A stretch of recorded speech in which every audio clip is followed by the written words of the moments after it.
సంగతి కూడా నేను మాట్లాడేది మీకు తెలియజేస్తాను. నేను మిమ్మల్ని ఎంత ప్రేమిస్తానో మీకు ఏం తెలుసు.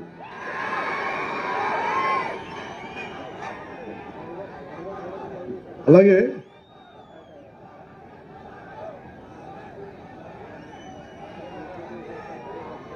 చాలా రిప్రజెంటేషన్స్ ఇచ్చారు అందరూ నాకు. కొంతమంది మన తెలుగుదేశం పార్టీ నుంచి, మన బీజేపీ నుంచి, మన జనసేన నుంచి కూడా వచ్చారు. అలాగే రాయలసీమ మన సైఫ్ హసీనా బేగం గారు మీరు ఇచ్చారమ్మా. ఇది నేను పరిశీలించాను. ఇది నేను ఖచ్చితంగా మీకు దీని మీద మీరు ఇచ్చిన ఈ రిప్రజెంటేషన్ మీద ఖచ్చితంగా దీన్ని యాక్షన్ తీసుకుంటాను. మీరు ఇబ్బంది పడకండి. మీ కష్టాన్ని, మీ ఇబ్బందిని అర్థం చేసుకున్నాను. నాకు అందరూ బాగుండాలని కోరుకునేవాడిని. నేను చాలామందికి ఏముంటుందంటే భావన, నేను హిందూ ధర్మం గురించి మాట్లాడగానే మిగతా మతాలని అనేస్తాను అనుకుంటాను. నేను అట్లా అన్నాను. నేను అనేది ఏంటంటే మన మతాన్ని, మన ధర్మాన్ని గౌరవించాలని కోరుకుంటాను తప్ప, అంటే మీరు పెద్ద మనసుతోటి హసీనా బేగం గారు మీరు రాసింది నాకు చాలా బాగా నచ్చింది. మీరు నన్ను నమ్మారు చూసారా. నేను కులాలకి మతాలకి అతీతం అండి. నేను కులాల్లో ఉన్న అసమానతలు,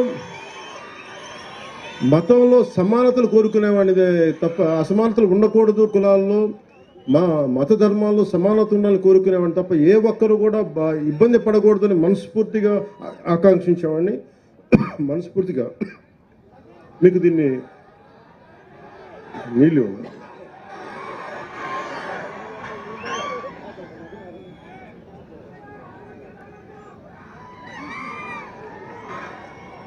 నా ఆరోగ్యం జాగ్రత్తని మీరు అంటే మీరుండగా నాకు భయం ఏంటి చెప్పు. అంటే నా లోపల ఏదన్నా బాగలేదంటే ఒక అరుపు అరిస్తే మీరు ఆ జబ్బు కూడా పోదు.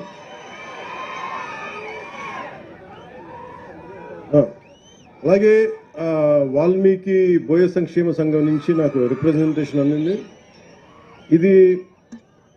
ఇది ప్రత్యేకించి కేంద్ర ప్రభుత్వం, రాష్ట్ర ప్రభుత్వం కంటే కూడా కేంద్ర ప్రభుత్వ పరిధిలో ఉండేది. ఏ కులాలని ఏంటి అనేది, ఉదాహరణకి మన తెలంగాణ విభజన జరిగేంత, మన విడిగా ఏర్పాటయ్యాక దాదాపు 26 కులాలని 29 కులాలను బీసీల జాబితా నుంచి తొలగించారు. సో ప్రతిదీ చాలా కష్టమైన ప్రక్రియ. కానీ పదే నేను పోయినసారి వచ్చినప్పుడు కూడా వాల్మీకి బోయ సంక్షేమ సంఘం నాకు ఈ రిప్రజెంటేషన్ ఇచ్చారు. ఖచ్చితంగా దీన్ని గౌరవ ముఖ్యమంత్రి గారితో మాట్లాడి, క్యాబినెట్లో మాట్లాడి దీన్ని వారికి తెలియజేస్తాను మనస్ఫూర్తిగా మీకు తెలియజేసుకున్నాను. అలాగే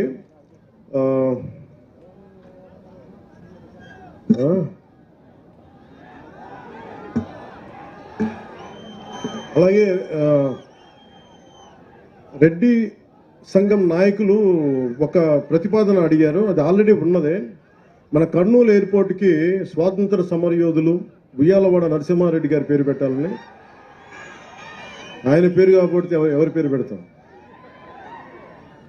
అంటే బ్రిటిష్ వాడు భయపడ్డాడంటే ఉయ్యాలవాడ నరసింహారెడ్డి గారు లేకపోయిందంటే ఈ పాటికి ఎలా ఉండేది. అలాంటి ఆ మహానుభావుడు పేరు పెట్టకపోతే ఎలా. అందుకని ఖచ్చితంగా దీన్ని ముందుకు తీసుకెళ్ళి ఏదైతే చిన్న హికప్స్ ఉన్నాయో వాటిని అలాగే ముందుకు తీసుకెళ్తాం. అలాగే ఇర్రెస్పెక్ట్ ఆఫ్ మీరు కులాల పరంగా కావచ్చు, ఏదైనా కావచ్చు, నేను కులాల గురించి కొంచెం ఇబ్బంది లేకుండా మాట్లాడతాను. ఇప్పుడు నేను మందకృష్ణ మాదిగ గారి గురించి మాట్లాడాను. అంటే నేను మాదిగ సర్నేమ్ పెట్టుకోవాలంటే ఎంత గుండె ధైర్యం ఉండాలి, ఎంత సెల్ఫ్ రెస్పెక్ట్ ఉండాలి, ఎంత ఆత్మగౌరవం ఉండాలి. అలాంటి ఆత్మగౌరవ పోరాటాన్ని చేసి నేను ఇబ్బంది లేకుండా మాట్లాడతాను. అలాంటిది నేను మాట్లాడుతున్నప్పుడు చాలామందికి ఇబ్బందిగా ఉంటుంది. కొంతమంది రాజకీయ నాయకులు పవన్ కళ్యాణ్ ఎలా ఆయన కులాల గురించి మాట్లాడేస్తారంటే, నా జీవితంలో నేను ఎప్పుడు కులం పాటించలే, మతం పాటించలే, కానీ ధర్మాన్ని పాటిస్తాను. చాలా బలంగా ధర్మాన్ని పాటిస్తాను. నా స్వధర్మాన్ని, నా సనాతన హిందూ ధర్మాన్ని నేను పాటిస్తాను. అన్ని మతాలని చాలా గౌరవిస్తాను. అది ఇస్లాం కావచ్చు, క్రిస్టియానిటీ కావచ్చు, బుద్ధిజం కావచ్చు, సిక్కిజం కావచ్చు. I have extreme respect for all the religions. And నేను నా మతాన్ని నేను ఆరాధిస్తాను. దీనికి ఏం చేయాలి? అలాగే నా మనసు ఎప్పుడు కూడా ఈ దివ్యాంగులకు సంబంధించి ఇప్పుడు చాలా బాధ ఉంటుంది. అలాగే నా దృష్టికి ఈ రోజున మన ఎమ్మిగనూరు మండలం నుంచి కర్నూలు జిల్లా శ్రీవాణి పుట్టుకతో బెడ్ రిడెన్ అని చెప్పారు. పెన్షన్ టు బి ఎన్హాన్స్డ్ 6,000 నుంచి 15,000కి ఖచ్చితంగా మీకు ఇప్పుడే మాటిస్తాను, దాన్ని ముందుకు తీసుకెళ్తాను ఖచ్చితంగా. అని నేను డిప్యూటీ సీఎం పేషతో నేనే ఫాలో అప్ చేస్తాను. అలాగే ఇంకొక బాబు బెడ్ రిడెన్ చందు మరాఠీ, ఆ బాబు కూడా ఓర్వకల్ మండలం బైరాపురం బొడ్డుబాండ్లపల్లి, వారికి కూడా నేను వారి నాన్నగారి పేరు భాస్కర్ రావు, మీకు కూడా పెన్షన్ రాలేదు, నేను అది కూడా మీకు తెలియజేస్తాను. అది కూడా తీసుకోండి, వారు ఏది ఇస్తూ ఉన్నారు. అలాగే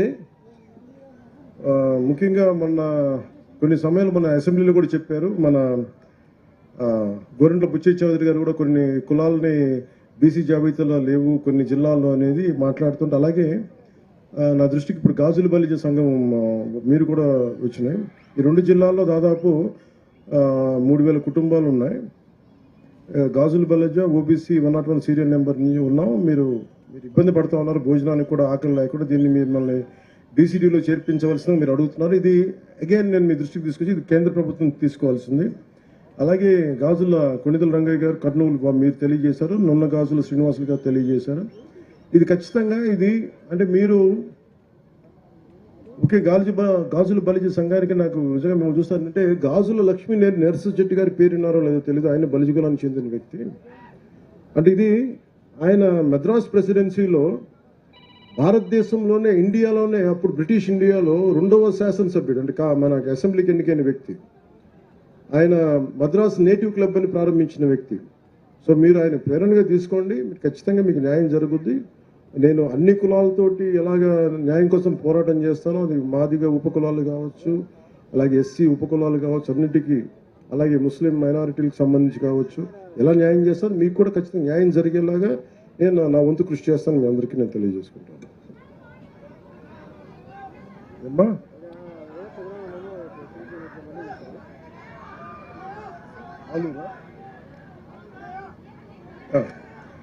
అలాగే మొన్న అసెంబ్లీలో కూడా ముఖ్యంగా ప్రత్యేకించి ఆలూరు వస్తాం, ఖచ్చితంగా ఆలూరు వస్తాం.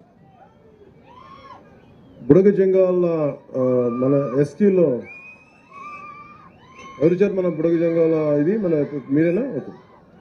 ఇది అంటే చాలా బాధ అనిపించింది మీ సమస్య వింటా ఉంటే. ఇది నేను క్యాబినెట్లో కూడా మాట్లాడాను. ఇది క్యాబినెట్లో కూడా మాట్లాడి ముఖ్యమంత్రి గారితో చెప్పాను.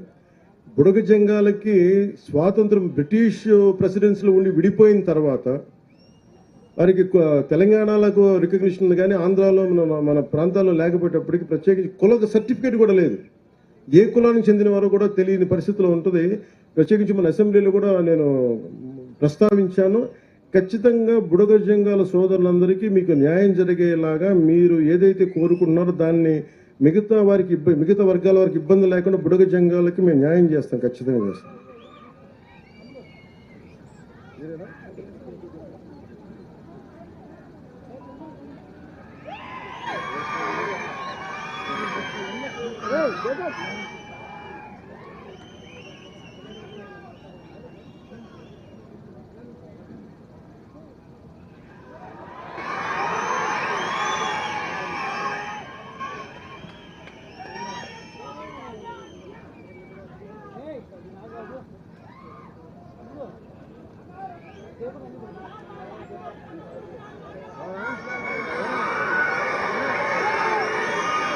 ఏమంటారు నాకు వినిపించలే. ఒక నిమిషం సార్,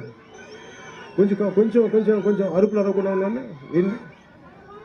ఏంటి అడగండి, ఏంటో అడగండి, ఒకళ్ళు మాట్లాడండి. అలాగే నేను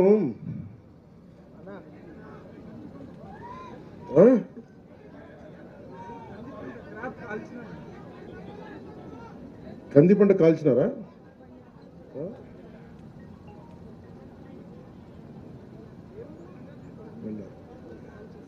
అది నేను మన ఎస్పీ గారికి చెప్తాను, తెలియజేస్తాను.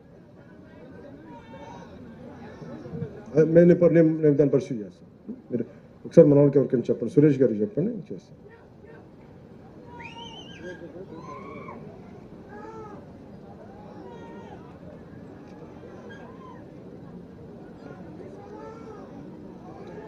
ఆఖరి మాటలు చెప్పి నేను సభను ముగిస్తాను. అంటే ఎమ్మెల్యే గారు చెప్పినట్టు, ఇందాక నందికొట్కూరు ఎమ్మెల్యే గారు చెప్పినట్టుగా ఇక్కడ వేదిక పైన అందరికీ కూడా ఆ కొణిదేల గ్రామంతో చాలా కనెక్ట్ అయింది. ఒకప్పుడు నేను దాన్ని దత్తత తీసుకుంటానని చెప్పాను.